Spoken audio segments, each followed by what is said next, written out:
अस्सलाम वालेकुम व्यूवर्स। देखें जी, मौसम साहब के कटवों की तैयारी, यानी कि उसके वलीमे के कटवों की तैयारी शुरू हो गई है। ये जानवर पीछे आपको नज़र आ रहा है, काफ़ी हद तक बन चुका है और ये थोड़ा सा बाकी है सिरी।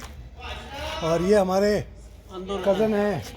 हाँ जी, अंदर भी आते हैं जी, टेंशन ना लें। ये अफरार साहब हैं, ये मेरा छोटा भाई है अफरार, ये छोटा भाई है मामू का बेटा साबिर। और ये टीम जो है ना, ये पीछे अपनी कारस्तानी कर रही है, पता नहीं कैसा काम कर रही है वल्लाह आलम, लेकिन काम कर रहे हैं माशाल्लाह सारे। खुश रहो जी। और ये आ गई बिल्लियाँ भी दो। हाँ, कहाँ है जुनैद? हाँ, ये देखो जी कितना अच्छा काम कर रहा है बच्चा हमारा। हाँ तेरी खैर, बस ये यासीन से हैं गोश्त काटने के लिए। आप सोच लो कितने बड़े कसाई हैं ये। बहुत बहुत शुक्रिया जी, अल्लाह हाफिज़।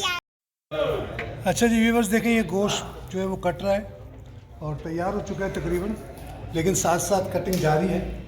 हम आपको ये भी दिखा रहे हैं। आप कहाँ से आए हैं भाईजान? जी ये हज़रों से आए जी गोश्त बनाने के लिए स्पेशली, और माशाल्लाह बहुत अच्छे कारीगर है ये। और जानवर भी बहुत ही अच्छा था जिसके कटवे बनेंगे। कटवे के लिहाज से गोश्त बहुत अच्छा है। जब कटवे बनना शुरू होंगे तो हम आपको दिखाएंगे इंशाल्लाह। ये मेरे मामू का बेटा है जो इनके साथ मशवरा कर रहा है, बात कर रहा है।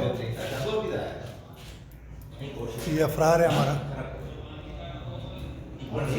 इंशाल्लाह अब आपको हम कटवे बनते हुए दिखाएंगे। दुआओं की दरख्वास्त है। बहुत बहुत शुक्रिया, अल्लाह हाफिज़।